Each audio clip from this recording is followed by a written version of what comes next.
Friends, आज हम start कर रहे हैं इकोनॉमिक का टॉपिक्स। ठीक है, इकोनॉमिक में हमारे सिलेबस में देखा जाए तो टैक्सेशन ही है, डायरेक्ट टैक्स और इनडायरेक्ट टैक्स। ठीक है, आज हम उसमें स्टार्ट करेंगे टैक्स सिस्टम। ठीक है, जो इंट्रोडक्शन होगा उसका बेसिकली वही हम स्टार्ट करेंगे। चलो हम आज स्टार्ट करते हैं टैक्स। क्या होता है टैक्स? ठीक है, क्या होता है टैक्स? पहले हम देखते हैं कि टैक्स है क्या चीज़। अगर टैक्स का मतलब देखा जाए तो टैक्स का क्या मतलब होता है कि एक बर्डन, एक ड्यूटी। ठीक है, एक बर्डन, एक ड्यूटी।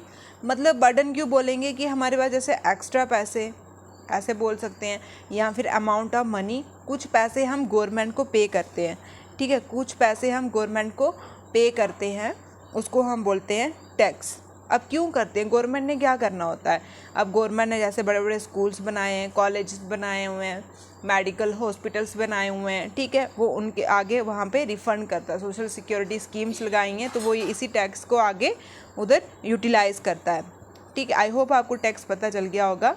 टैक्स का मतलब होता है एक बर्डन, एक ड्यूटी, या फिर एक अमाउंट ऑफ मनी। ठीक है, अमाउंट ऑफ मनी जो हम गवर्नमेंट को पे करते हैं, जो हम गवर्नमेंट को पे करते हैं उसको हम बोलते हैं टैक्स। अब कौन कौन सी टाइप है इस टैक्स की? एक है progressive tax, regressive tax, proportional tax और डिग्रेसिव टैक्स और डायरेक्ट टैक्स। ठीक है, जो टैक्स है उसके टाइप्स हैं प्रोग्रेसिव, रिग्रेसिव, प्रोपोर्शनल, डिग्रेसिव, डायरेक्ट और इनडायरेक्ट। ठीक, अगर देखा जाए तो हमारे सिलेबस में कौन कौन सा है? डायरेक्ट टैक्स और इनडायरेक्ट टैक्स। ठीक है, कौन कौन सा है? डायरेक्ट टैक्स और इनडायरेक्ट टैक्स। ठीक, अब जो प्रोग्रेसिव टैक्स है ये क्या होता है? प्रोग्रेसिव टैक्स क्या होगा? प्रोग्रेस करना, प्रोग्रेस मतलब कि ऊंचाइयों में बढ़ना। ठीक, आपको पता है कि 2.5 लाख तक कोई टैक्स नहीं लगता है। ठीक है, 2.5 लाख तक कोई टैक्स, जिस किसी की अगर monthly income yearly income 2.5 lakh है तो उस पर कोई टैक्स नहीं लगेगा। फिर उसके बाद 2.5 से 5 लाख है, उस पर 5%, फिर आगे 10%, ऐसे ऐसे जैसे इनकम बढ़ती चलती है तो उस पर टैक्स भी इंक्रीज़ होता जाता है। इनकम बढ़ती चलती है उस पर टैक्स भी इंक्रीज़ हो जाता है। ठीक है, इनकम बढ़ती चलती है उस पर टैक्स भी इंक्रीज़ हो जाता है, तो हम उसको बोलते हैं प्रोग्रेसिव टैक्स। कौन सा? Progressive tax. मतलब कि अमीरों पे लगने वाला, ऐसे बोल सकते हैं अमीरों पे लगने वाला। इसकी एग्जांपल क्या है? Direct tax. ठीक है, जो डायरेक्ट पे करते हैं, ठीक है, डायरेक्ट टैक्स में जैसे इनकम बढ़ रही है, इनकम डायरेक्ट ही पे करती है गवर्नमेंट को, है ना। इनकम टैक्स जो होता है इनकम से डायरेक्ट ही कट हो जाता है। ठीक, ये हो गया progressive.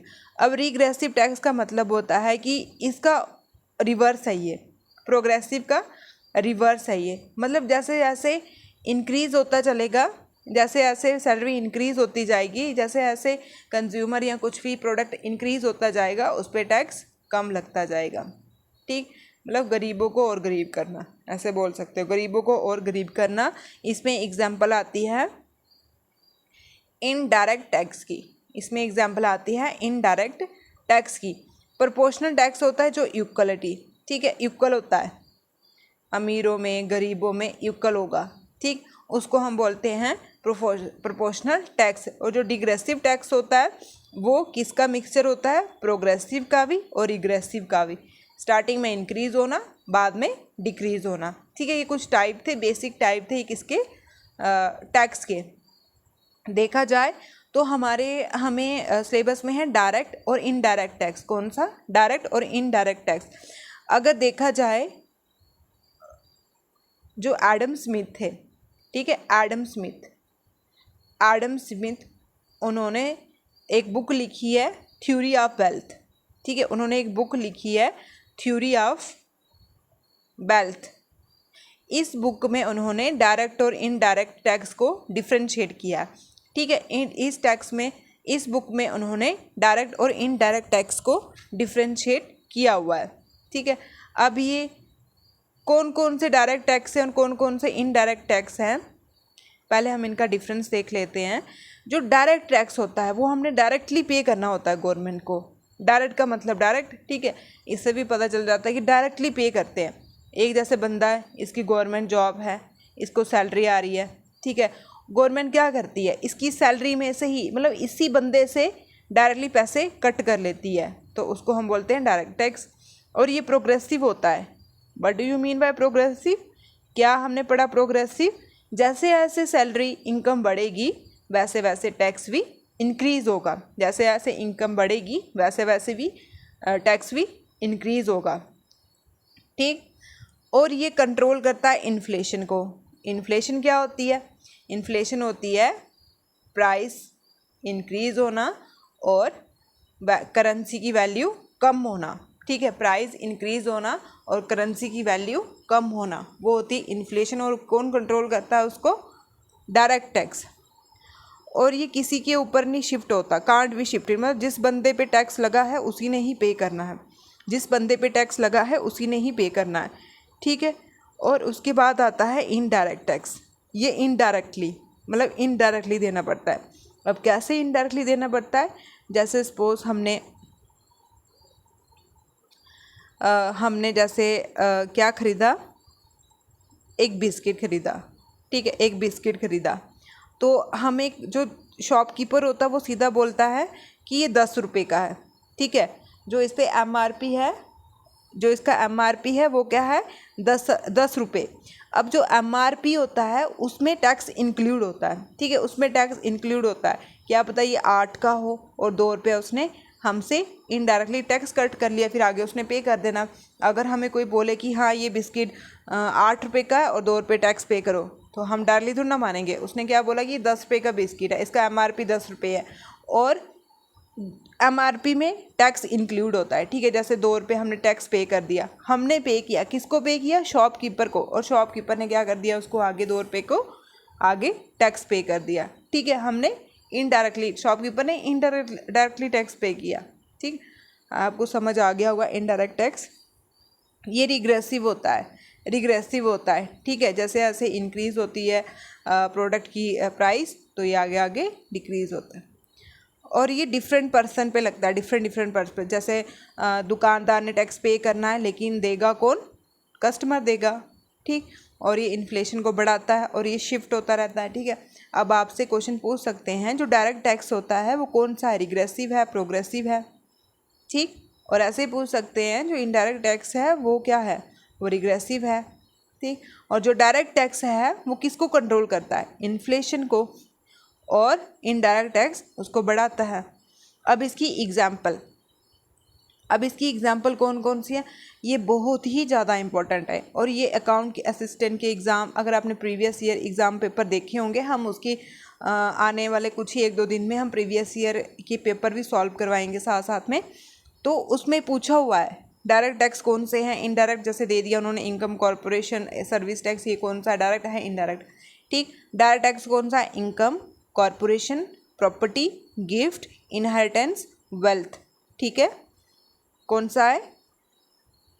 Income, corporation, property, gift, inheritance और वेल्थ। ये जो टैक्स है ये डायरेक्टली हम गवर्नमेंट को पे करते हैं। और उसके बाद इनडायरेक्ट में कौन सा है? Custom duty, excise duty, service tax, sale tax और वैट, ठीक है। इसको भी हम पॉइंट टू पॉइंट सारा एक्सप्लेन करेंगे। अब हम टैक्स के बारे में तो कब से पढ़ रहे हैं कि गवर्नमेंट टैक्स लेती है, लेकिन कौन कौन सी गवर्नमेंट, है ना। क्वेश्चन ये भी आता है अगर हम इसके बारे में पढ़ रहे हैं तो कौन कौन सी गवर्नमेंट टैक्स लेती है, कौन सी गवर्नमेंट टैक्स लेती है। जैसे सेंट्रल गवर्नमेंट भी कलेक्ट करती है, स्टेट भी करती है, यूटी भी करती है और लोकल गवर्नमेंट भी करती है। अब लोकल गवर्नमेंट कौन सा करती है? जैसे हमने देखा प्रॉपर्टी टैक्स, इनहेरिटेंस, ये लोकल गवर्नमेंट ही कलेक्ट करती है। अगर हम टैक्स के बारे में पढ़ रहे हैं, हम एक सिटीज़न है, ठीक है, ये नहीं हमें एग्ज़ाम पॉइंट ऑफ व्यू से ही पता होना चाहिए, हम ऐसे भी हमें नॉलेज होना चाहिए टैक्स होता क्या है, ठीक है, हम कैसे पे करते हैं टैक्स को, ठीक, कौन कौन से टाइप के टैक्स होते हैं, कौन सी गवर्नमेंट कलेक्ट करती है, ठीक। आई होप आपको इतना समझ आ गया होगा कि टैक्स क्या होता है और कौन इसको कलेक्ट करता है। जीएसटी, ठीक है, जीएसटी क्या है? Good service tax. गुड क्या होती है? जो आप फिजिकली देख सकते हो, जो सामान होता है। सर्विस जैसे हम कोई देते हैं, जैसे हम स्कूल में एजुकेशन प्रोवाइड करवाते हैं, ट्यूशन प्रोवाइड करवाते हैं, जो इनटेंजिबल होती है, ठीक है, जिसका कोई फिजिकली नेचर नहीं होता है, वो होता है सर्विस। टैक्स तो आपको पता है जो अमाउंट ऑफ मनी पे करनी होती है, ठीक है। गुड एंड सर्विस समझ आ गया होगा। गुड हो गया सामान, जो टेंजिबल मतलब कि जो फिजिकली एक्सटेंस होता है, ठीक है, जो हमें दिखता है। सर्विस होती है जो हमें नहीं दिखती है, जैसे हम सर्विस प्रोवाइड करते हैं, गाड़ी की सर्विस होगी, या फिर जैसे एजुकेशन देते हैं हम, वो भी एक सर्विस प्रोवाइड होती है। ट्यूशन पढ़ाते हैं, वो भी एक सर्विस प्रोवाइड होती है, ठीक है। जैसे रेस्टोरेंट में जाते हैं, ठीक है, वहाँ पे भी जो बिल पे होता है वो भी सर्विस प्रोवाइड होती है, ठीक। अब ये है क्या चीज़, ठीक है, अब हम देखेंगे है क्या चीज़ है ये। जीएसटी जो है वो सबसे पहले फ्रांस में 1954, ठीक है, फ्रांस में 1954 उन्होंने इंट्रोड्यूस किया था, ठीक है। फ्रांस में 1954 में फर्स्ट टाइम इन्होंने जीएसटी को इंट्रोड्यूस किया था। और हम कौन सा मॉडल एक्सेप्ट करते हैं, हम कौन सा मॉडल अपनाते हैं, कनाडियन मॉडल, ठीक। और उसके बाद कौन सी कमेटी बैठी थी जीएसटी के लिए, कालेकर कमेटी। मोस्ट इम्पॉर्टेंट, बहुत बार पूछा हुआ है, कौन सी कमेटी बैठी थी जीएसटी के लिए, जीएसटी को लागू करवाना है तो कौन सी कमेटी बैठी थी, कालेकर। और इसमें कितने टैक्स, कौन सा टैक्स है जीएसटी है इनडायरेक्ट टैक्स, ठीक है, इनडायरेक्ट टैक्स। इसमें 17 टैक्स इसमें कंज्यूम हो गया, इसके अंदर 17 टैक्स आ गया है। पहले क्या होता था, ये हमारे 28 स्टेट हैं, अभी अलग अलग स्टेट में अलग अलग टैक्स लगता था, ठीक है, अलग अलग स्टेट में अलग अलग टैक्स लगता था। तो तभी कभी क्या हो रहा था कि कुछ स्टेट की अच्छी ग्रोथ हो रही थी, कुछ स्टेट की कम ग्रोथ हो रही थी, इससे डिस्पैरिटी भी आ रही थी, ठीक है। इससे क्या हो रहा था कि पूरी हमारी जो कंट्री थी वो डेवलप नहीं हो रही थी। तो हमारी गवर्नमेंट ने सोचा अगर हम जीएसटी को लागू करेंगे तो आगे क्या होगी, हमारी अच्छी डेवलप होगी, पूरी कंट्री की अच्छी डेवलप होगी, हर एक स्टेट वेल डेवलप होगी, ठीक है। तो अगर जो जीएसटी नहीं पे करता है उसको 5 साल की, ठीक है, 5 साल की जेल होती है, 5 साल की जेल होती है। देख लो अब जेल में जाना या जीएसटी पे करना है। और टैक्स देना तो हमारा राइट है, ठीक है, तभी हम गवर्नमेंट से अपना हक मांग सकते हैं, ठीक। और उसके बाद प्रेसिडेंट ने इसको साइन किया था 8 सितंबर 2016, 8 सितंबर। उस टाइम हमारे राष्ट्रपति कौन थे, प्रणब मुखर्जी उस टाइम हमारे राष्ट्रपति थे, प्रणब मुखर्जी। और अभी कौन बनी हमारा राष्ट्रपति, सेकंड महिला, सेकंड वुमेन कौन है, या आप बताओ, ठीक है, द्रौपदी, मैं बता देती, द्रौपदी मुर्मू, ठीक। और उसके बाद ये इस्टेब्लिश लागू कब हुआ था, 1 जुलाई 2017, 1 जुलाई 2017, इसको अच्छे से रट लो।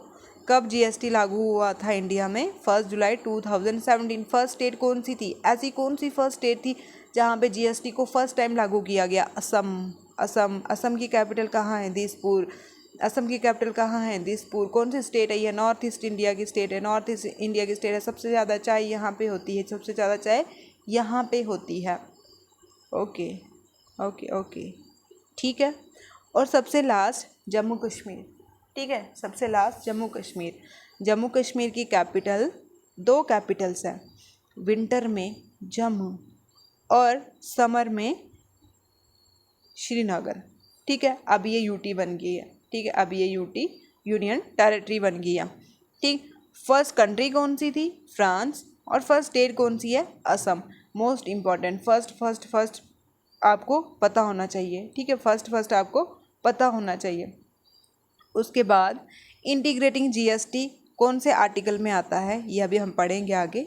इंटीग्रेटिंग जीएसटी कौन सा होता है, 269 आर्टिकल में आता है। काउंसिल 279 आर्टिकल में आती है। बिल कौन सा था, 122। और कौन सी अमेंडमेंट से आया, 101, ठीक है, 101। बहुत इंपॉर्टेंट इन्फॉर्मेशन है और शॉर्ट पॉइंट में मैंने डाली हुई है, तो इसको अच्छे से पढ़ लेना, ठीक है। ये जीएसटी बहुत ही ज़्यादा इम्पॉर्टेंट है, ठीक है। बिल कौन सा था, 122। अमेंडमेंट कौन सी थी, 101, ठीक है, अमेंडमेंट ये थी। और बिल कौन सा था, 122, ठीक। कब लागू हुआ, 1 जुलाई 2017, ठीक है। अब इसकी हम टाइप्स देख लेते हैं। अब जीएसटी आया तो लोगों ने सोचा कि अब हमने सेंटर को अलग देना पड़ेगा, स्टेट को अलग देना पड़ेगा, यूटी ने अलग देना पड़ेगा, इंटीग्रेटिंग को अलग देना पड़ेगा। तो लोग बेचारे कंफ्यूज हो गए कि ये क्या चीज़ है। जिन बेचारों को नहीं समझ इसकी, तो वो बेचारे कंफ्यूज हो गए कि सेंटर को अलग, स्टेट को अलग, यूटी को अलग, इंटीग्रेटिंग को अलग देना पड़ेगा। पर ऐसा कुछ भी नहीं है, ठीक है, ऐसा कुछ भी नहीं है। जो सेंटर जीएसटी होता है वो सेंटर को पे, जो स्टेट को पे होगा, यूटी को पे होगा, ठीक है। अब इंटीग्रेटिंग जीएसटी क्या होता है? इंटीग्रेटिंग में होता है सेंटर और स्टेट को मिक्स, ठीक है। सेंटर और स्टेट जो होगी वो मिक्स करके देगी। कैसे? जैसे सपोज हमने कोई चीज़ गुजरात में बनाई है, ठीक, गुजरात में हमने कोई चीज़ बनाई है और यहाँ से हमने इसका एक्सपोर्ट कर दिया, मतलब कि हमने असम में लेके आ गए हैं, असम में लेके आ गए हैं। यहाँ पे हमने सेंटर जीएसटी पे किया, ठीक है। अब इस पे 18% जीएसटी लगा है। अब ये नहीं कि हमने दो बार देना है, ठीक है। सपोज इन जो हमने प्रोडक्ट किया है इस पे 18% जीएसटी लगा है, तो यहाँ पे सेंटर जीएसटी देगा और यहाँ पे स्टेट जीएसटी देगा वो, लेकिन कितना 9%, ठीक है। तभी बोलते हैं डेस्टिनेशन टैक्स। डेस्टिनेशन मतलब कि जहाँ पे कोई चीज़ बनी हो वहाँ से वो सेंटर जीएसटी पे करेगा। मैं फिर से बता देती हूँ, इंटीग्रेटिंग जीएसटी का मतलब जैसे हमने गुजरात से कोई चीज़ लाई, ठीक है, जैसे हमने गुजरात से कोई चीज़, यहाँ से हमने कोई चीज़ एक्सपोर्ट की, कहाँ पे? असम में, ठीक है। असम में एक्सपोर्ट किया हमने उसको, तो गुजरात में वो चीज़ बनी है, तो यहाँ अब ये चीज़ हमने यहाँ एक्सपोर्ट की, इस पे टोटल कितना जीएसटी लग रहा है? 18%। कोई लग्जरी चीज़ है, ठीक है, 18% जीएसटी लग रहा है। अब ये नहीं है कि गुजरात 18 देगा और असम भी 18 देगा, 36 नहीं देगा, ठीक है। कैसे देंगे ये? गुजरात सेंटर जीएसटी लगाएगा 9% और असम को स्टेट जीएसटी मिलेगा 9%, ठीक है, ऐसे मिलेगा। तो ये होता है इंटीग्रेटिंग जीएसटी, ठीक है, ये होता है इंटीग्रेटिंग जीएसटी, ठीक है। अब जैसे सेंटर जीएसटी है, अब इसमें ये नहीं है कि जैसे कोई चीज़ है, ठीक है, उस पर सेंटर बिल पास कर रही है, मतलब सेंटर को हमने जीएसटी पे करना है, तो अगर 18% की है तो उसमें आधा स्टेट जीएसटी लेगी और आधा सेंटर लेगी, ठीक। इसके बाद इसकी स्लेब है, कितनी स्लेब है? 0% तो अब ख़त्म ही हो गई है। 0, 5%, 12, 18, 28। पहले जो खाने वाली चीज़ें थी, दूध, आटा शाटा, वो 0% में आता था, लेकिन अब न्यू अमेंडमेंट के कारण ये 5% में आ गया है, ठीक है। और 12% में बटर, घी वगैरह आते हैं, और 18 में कॉस्मेटिक वगैरह आती हैं, और 28 में लग्जरी चीज़ें, फ्रिज, कूलर, गाड़ियाँ शाड़ियाँ, वो 28 में आती हैं, ठीक है। अब ऐसे पूछ सकते हैं कितनी स्लेब है? 5 स्लेब है, 0, 5%, 12%, 18% और 28%, ठीक। 28 में सबसे लग्जरी चीज़ें आएंगी और 18 में कॉस्मेटिक वगैरह आ जाएगा, 12 में बटर, घी वगैरह आ जाएगा, 5 में अब आटा, चावल, दूध, शुद्ध बेसिक नीड्स इसी में आ जाती है। अब कौन सी ऐसी चीज़ें हैं जो जीएसटी के अंदर नहीं आती है? पेट्रोल, इलेक्ट्रिसिटी, वाइन, गैस, ठीक है। जो पेट्रोल है, आपने देखा होगा कि दिल्ली में अलग रेट है, जम्मू में अलग रेट है, ठीक है। ऐसे बिजली का पंजाब में अलग है, दिल्ली में अलग है, जम्मू में अलग है, ऐसे ही वाइन का रेट, ठीक है। ऐसे गैसेस का रेट होता है कि अब ये, क्योंकि ये अभी जीएसटी के अंदर नहीं आते हैं, जीएसटी के अंदर नहीं आते। एक जीएसटी इन होता है, जीएसटी इन का मतलब होता है कि नंबर, ठीक है, जीएसटी इन का मतलब होता है कि नंबर, ठीक है। कितने नंबर, जीएसटी नंबर कितने नंबर का होता है? 12 नंबर का होता है, ठीक है, 12 नंबर का होता है। और एक जीएसटी नेटवर्क होता है, ठीक है, जीएसटी एन होता है, एन का मतलब नेटवर्क, जो सभी इस नंबर को मतलब इस नंबर को कंट्रोल करता है। जैसे आप जीएसटी एन निकालोगे तो उसमें नंबर, सारा नंबर शंबर वो आ जाएगा। अगर जीएसटी इन पूछे तो नंबर आएगा, और जीएसटी एन पूछे तो नेटवर्क आएगा, ठीक है। ये थोड़ा हमने बेसिक डाला हुआ है आज लेक्चर, और इसके बाद हम नेक्स्ट में हम डायरेक्ट और इनडायरेक्ट टैक्स को अच्छे से एक्सप्लेन करेंगे, ठीक है। ये था tax, progressive, regressive tax, direct और इनडायरेक्ट टैक्स।